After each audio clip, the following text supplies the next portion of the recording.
না, আমার ভাল লাগে না, আমার ভাল লাগে না, আমার ভাল লাগে না।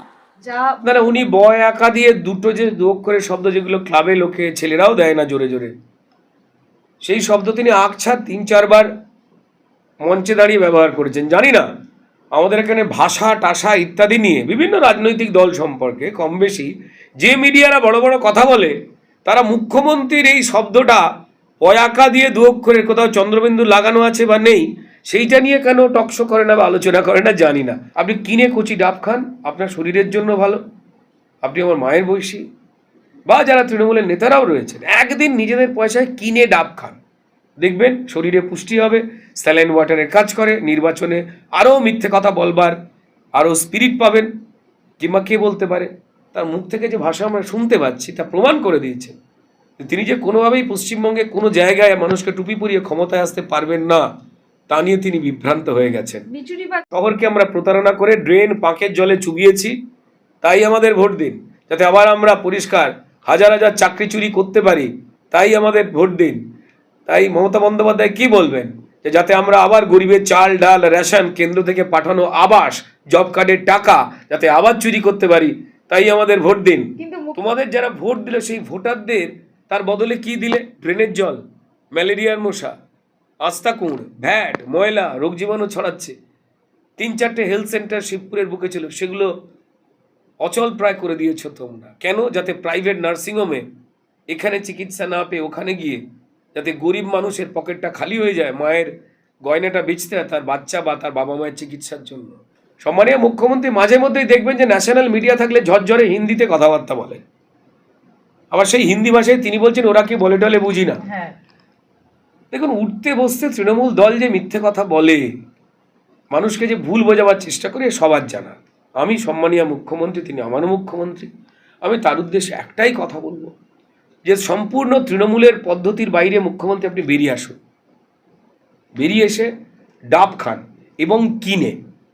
তৃণমূল তো কিনে কিছু খায় না, আপনি কিনে কচি ডাব খান, আপনার শরীরের জন্য ভালো, আপনি আমার মায়ের বয়সী, বা যারা তৃণমূলের নেতারাও রয়েছেন, একদিন নিজেদের পয়সায় কিনে ডাব খান, দেখবেন শরীরে পুষ্টি হবে, স্যালাইন ওয়াটারের কাজ করে, নির্বাচনে আরও মিথ্যে কথা বলবার আরও স্পিরিট পাবেন। কিংবা কে বলতে পারে যে নিজের পয়সায়, খাটনির পয়সায়, সততার পয়সায় ডাব কিনে খেলে সেই ডাব শুধু পেট নয় ব্রেনকেও পাল্টে দিতে পারে। অন্ধকার থেকে ভালো, আমার ডাব নয় কালো, এটাও হতে পারে। উদার মানে হচ্ছে সব জায়গায় উনি নানা রকম খেলা খেলেন, মানে উদার মানে একজন জনগণকে খুন করছে উনি দাঁড়িয়ে দাঁড়িয়ে দেখছেন, দেখে বলছেন উদার। এই উদারতা তো পাপকে সমর্থন করার একটা বড় শক্তি। তিনি চাল ডাল রেশন চাকরি কয়লা বালি থেকে শুরু করে মানুষের নাগরিক পরিষেবা যারা চুরি করেছে, নিজেদের পকেটে টাকা ভরেছে, দেখতে পেয়েও তিনি যে দাঁড়িয়ে দাঁড়িয়ে প্রশ্রয় দিয়েছেন, এই প্রশ্রয়টাকে উদারতা বলছেন। যিনি ক্রিমিনালদের বড় হতে সাহায্য করেছেন, এটা উদারতা না পাপ? ওনার তো শাস্তি হওয়া উচিত।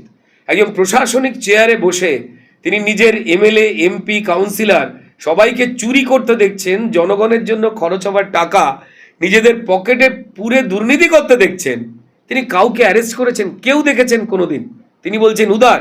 এই উদারতা আসলে পাপকে আরো বড়ভাবে সাহায্য করবার একটা যে বড় ছক তা সবাই জানে।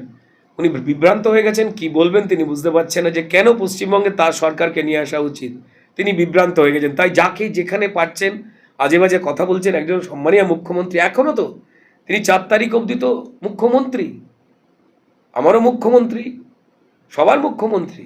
তার কাজ, তার কথা, তার মিথ্যাচার, তার মানুষের সঙ্গে পাপ করা, গরিব ছেলেপুলেগুলোকে পরিযায়ী শ্রমিক বানিয়ে দেওয়া বা চাকরি চুরি করা, তা নিয়ে আমাদের তার দলের ওপর আমাদের ঘৃণা থাকতে পারে, সমাজের মানুষের ক্ষোভ থাকতে পারে, কিন্তু তিনি তো এখনো ওই চেয়ারটার যে সম্মান, সেই কারণে সম্মানীয় মুখ্যমন্ত্রী, তার মুখ থেকে যে ভাষা আমরা শুনতে পাচ্ছি তা প্রমাণ করে দিয়েছেন তিনি যে কোনোভাবেই পশ্চিমবঙ্গে কোনো জায়গায় মানুষকে টুপি পরিয়ে ক্ষমতায় আসতে পারবেন না, তা নিয়ে তিনি বিভ্রান্ত হয়ে গেছেন। বিচুরি পাতা দিয়ে নাড়ু বানিয়ে খাওয়াবেন, মহিলাদের যদি ভোট দিতে না দেয় তাহলে ঝাঁটা হাতে নিয়ে পরিষ্কার করতে করতে বুথে চলে যাবে। কোথায় লেখা আছে যে মহিলাদের ভোট দিতে না দেয়? হ্যাঁ, কোনো রকম ঢপবাজ ফেরেববাজ কোনো অনুপ্রবেশকারী তাদের কোনো ভোট দেওয়া হবে না, যারা অবৈধ।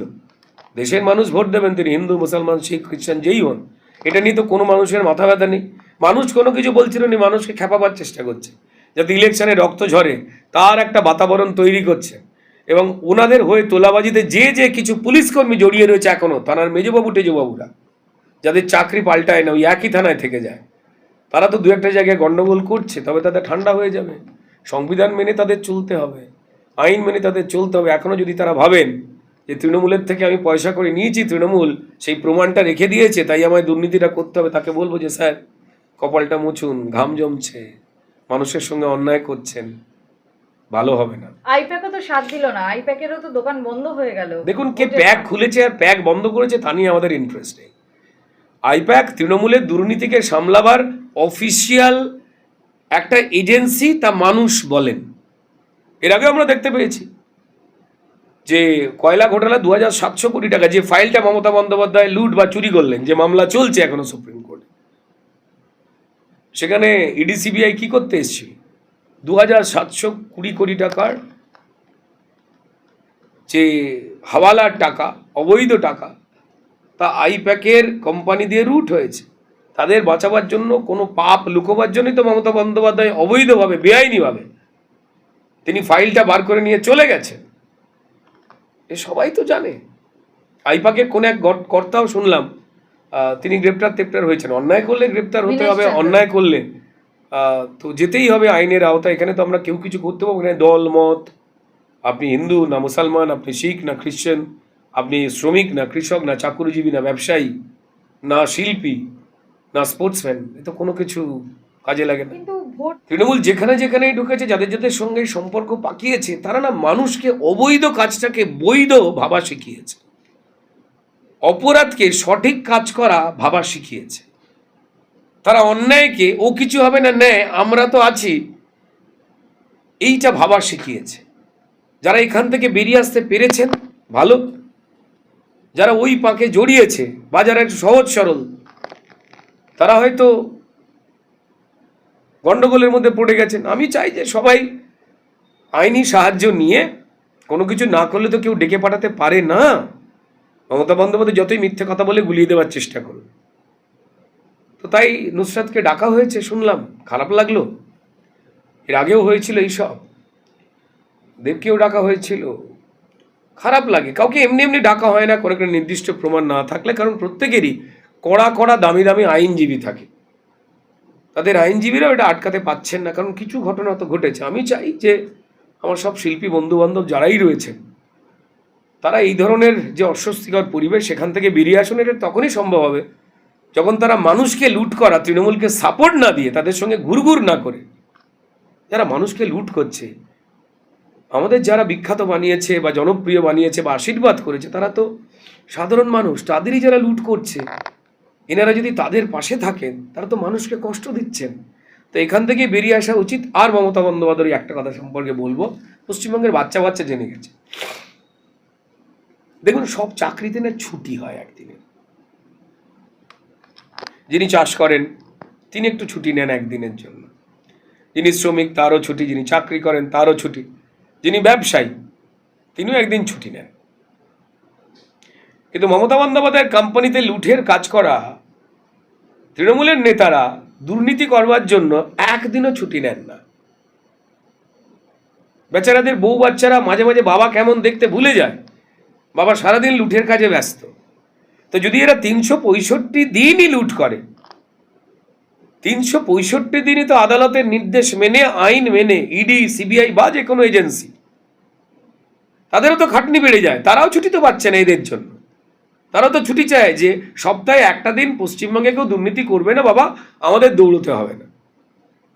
আমি তৃণমূলের যারা নেতামন্ত্রীরা রয়েছেন, যারা জেলে যাননি, গেছেন, জামিন করছেন, বা যারা ঘুরে এসেছে, তাদের প্রত্যেককেই বলবো যে অন্তত এই গরমের সময় একটা দিন দুর্নীতি থেকে ছুটি নিন না, তাহলে ইডি সিবিআইকে ছোটাছুটি করতে। প্রথম কথাই বলবো যে 23 তারিখের নির্বাচন মানে আগামীকাল, সেটা শান্তিপূর্ণ হোক এবং ভোটাররা তাদের নিজেদের মতামত এবং পছন্দ অনুযায়ী ভোট দিতে পারুক, এটাই চাই। যেভাবে সিপিএমের মতো শেখানো সিলেবাসে তৃণমূলের এই বাহিনী যেভাবে রক্তপাতহীন লুটের ভোট করত, সেই ভোট যাতে না হয় তা দেখবার জন্য নির্বাচন কমিশন এবং আমাদের সম্মানীয় সুপ্রিম কোর্ট সবাই মিলে নজর রেখে দিয়েছেন, বিভিন্ন নিয়ম তৈরি করেছেন। তো আমরা প্রত্যেকেই ভারতীয় জনতা পার্টির প্রার্থীরা চাই যে যে যাকে পছন্দ ভোট দিক, কিন্তু ভুয়ো ভোট যাতে না পড়ে। আর এমনি এসআইআরে মৃতদেহ ভোট ছাপ্পা যেগুলো হতো, একজনের ভোট অন্যজনের দিয়ে দিত, সেটা তো এমনিতেই কেটে গেছে এবং তার সঙ্গে সঙ্গে আরও নির্বাচন কমিশন এই বিষয়ে নজরদারি করছে। পুলিশের নিরপেক্ষতাটা আগের বারের থেকে দূর হয়ে গিয়ে মানে এই নিরপেক্ষ আচরণ যা করতো না, মমতা বন্দ্যোপাধ্যায় জোর করে তার পুলিশকে টিএমসি যাতে ছাপ্পা মারতে পারে ব্যবহার করতো, সেই বিষয়টা নির্বাচন কমিশন এবং সুপ্রিম কোর্টের নজরদারি যা যা হচ্ছে এই ভোট প্রক্রিয়াকে নিয়ে, সেই বিষয়ে তারা সতর্ক। ফলত তৃণমূলের খুব বুকে ব্যথা হচ্ছে। দেখুন 15 বছর ধরে হবে হবে করেছে, নারী বলুন, নারীদের সম্মান বলুন, যুবকদের চাকরি চুরি বলুন, গাদা গাদা বেকার তৈরি করে দেওয়া বলুন, কলকারখানা 6000 উপরে বন্ধ করে দেওয়া অফিস বলুন, চাল ডাল রেশন চুরি বলুন, তৃণমূল লজ্জা পায়নি। এগুলো করার পরেও আঙুল তুলে হুঙ্কার দিয়ে কথা বলেছে মানুষের সঙ্গে। তাই বিরক্ত মানুষ নিজেরা বলছেন যে এদের একমাত্র কাজ হলো লুটপাট করা, ধমকি দেওয়া। তাই 294টা বিধানসভাতেই যারা সুস্থ ভাবনা চিন্তার মানুষ, তিনি হিন্দু হোক, মুসলমান হোক, শিখ হোক, খ্রিস্টান হোক বা জনজাতি উপজাতি আদিবাসী, তারা প্রত্যেকেই চাইছেন যে পাল্টানো দরকার, চাই বিজেপি সরকার। এবং প্রথম হচ্ছে যে এই বহিরাগত অন্তর্গত এই কথাগুলোকে কোনো সুস্থ ভারতবাসী বা আমি বা আমার দল বিশ্বাস করে না। যিনি ভারতবর্ষের মানুষ, আমার দেশের নিয়ম অনুযায়ী তিনি যেখানে খুশি যেতে পারেন, যেখানে খুশি দাঁড়াতে পারেন, কোনো বিদেশি তো তিনি নন। তাই আমরা কাউকে তৃণমূলের মতো ছোট মন করে মানুষকে বিভ্রান্ত করতে, বহিরাগত অন্তর্গত এই ধরনের কথাগুলো বলতে চাই না। এবং তৃণমূলের দ্বিচারিতা দেখুন, তারা অন্য রাজ্য থেকে যখনই কেউ আসেন এই রাজ্যে, তো তাহলে পরিষ্কার যখন মমতা বন্দ্যোপাধ্যায় বিনিয়োগ চান, তো তাহলে বহিরাগতকে তিনি ডাকেন পশ্চিমবঙ্গে বিনিয়োগ করুন। কারণ পশ্চিমবঙ্গে যারা বিনিয়োগকারী ব্যবসায়ীরা রয়েছেন তারা লুটপাট থেকে পালিয়ে গেছেন, তারা কি বহিরাগত নাকি? মমতা বন্দ্যোপাধ্যায় যত আইএস আইপিএস রয়েছে তারাও তো অন্য রাজ্য থেকে এসছে, তারা বহিরাগত নাকি? সবাই এই দেশে। তার দলের আপনি ইউসুফ পাঠান বলুন, তার দলের শত্রুঘ্ন সিনহা বলুন, বা রাজ্যসভায় সাগরিকা ঘোষ বলুন, বিজেপিকে একবারও শুনেছেন যে তাদের বহিরাগত বলতে? আরে ভাই, তোমরা নিজেদের কাজকর্ম করে এমন নিকৃষ্ট জায়গায় নিয়ে গেছো যে অন্য রাজ্যে তোমাদের নেতা তৈরি হয়নি, সংগঠন তৈরি হয়নি, প্রত্যাখ্যান করেছে। তোমরা গেছিলে, তোমরা যে গেলেই চুরি করো লোকে জেনে তোমাদের ওয়েলকাম করেনি, এটা তো কারুর দোষ নয়।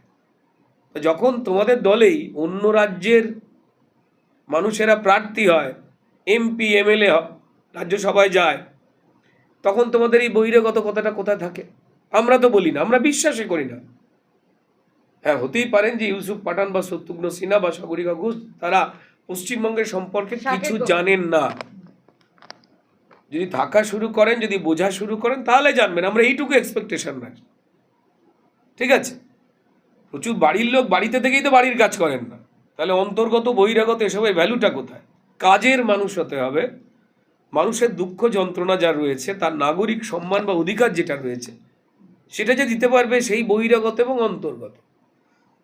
রইল পড়ে বাকি প্রসঙ্গ শিবপুর। এই যে আমি আমার শিবপুরে জগাছার বাড়িতে বসে আপনার সঙ্গে কথা বলছি, তৃণমূল এখানে বোকা বোকা শুরু করেছে, বলছে তো বাড়ি ফাড়ি নেই, জগাছায় বাড়ি নেই, কি বলবো? যাই হোক, আমি এখানের মানুষকে ধন্যবাদ এবং সম্মান জানাই। ছাত্র রাজনীতি থেকে শুরু করে সোশ্যাল ওয়ার্ক, আজকে থেকে না, ছোটবেলা থেকেই পরিষ্কার আমরা সবাই মিলে করে বেড়াতাম, এটাই আমাদের আনন্দ ছিল। এবং তার সঙ্গে সঙ্গে নাট্য চর্চা, সংস্কৃতি চর্চা, এই মাটি থেকেই আমার শেখা। এই মাটির মানুষেরাই, এই শিবপুরের মানুষেরা, হাওড়ার মানুষেরা, তারা আমাকে এইগুলো শিখিয়েছে। এবং এই কাজগুলো করতে কলকাতায় যেতে হয়, যেমন প্রত্যেক কারখানার পাশে শ্রমিকেরা থাকবার চেষ্টা করে, তাই আমার যেতে হয়। আমার এখানে বাবা মা ছিলেন, মা মারা যাওয়ার পর থেকে একটু মনটা খারাপ হয়, তাই আমি বাড়িতে আসতাম। আমার জারতুতো ঘুরতুতো ভাইরা রয়েছে, তাদের সঙ্গে একটু আড্ডা মারতাম, রাত্রিবেলা আবার বেরিয়ে চলে যেতাম, কারণ বাড়িটায় থাকলে একটু মন খারাপ হয়ে যায়। কারণ মা আমার খুব ভালো বন্ধু ছিলেন। রাস্তাঘাটে যেখানেই বেরোচ্ছি সমস্ত পুরনো বন্ধুদের সঙ্গে দেখা হচ্ছে, তারা দল মত নির্বিশেষে বাবাইকেই চাইছে। তো এবার এবং মানুষজন যেখানেই যাচ্ছি, সকাল বিকেল, শুধু আমি নয়, আমাদের কার্যকর্তারা যারা বিজেপির কর্মীরা রয়েছে, প্রাণপাত করা পরিশ্রম করছে।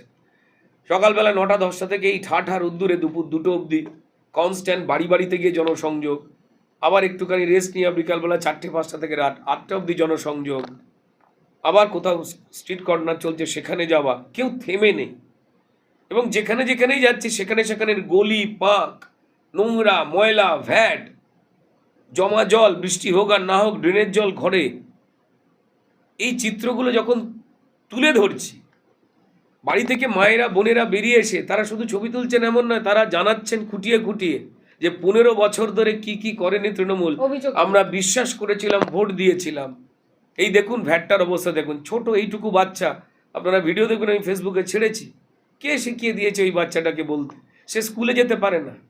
অধিকাংশ ওয়ার্ডে, শিবপুরে 10টা ওয়ার্ডে বৃষ্টি হয়ে গেলে বাচ্চারা স্কুলে বেরোতে পারে না। কখনো কোথাও বৃষ্টি না হলেও গোড়ালি অবধি জল, ড্রেন পাক পরিষ্কার হয় না। আর বৃষ্টি হলে তো কোথাও হাঁটু কোথাও কোমর, এখানে ভেলা বেরোয়, শুনলে অবাক হয়ে যাবেন। তো তোমরা 15 বছর ধরে, 1-2 বছর না, তোমরা সুযোগ পেয়েছিলে, মানুষ তোমাদের বিশ্বাস করেছিল, ভোট দিয়েছিল। তোমাদের যারা ভোট দিল সেই ভোটারদের তার বদলে কি দিলে? ড্রেনের জল, ম্যালেরিয়ার মশা, আস্তাকুঁড়, ভ্যাট, ময়লা, রোগ জীবাণু ছড়াচ্ছে।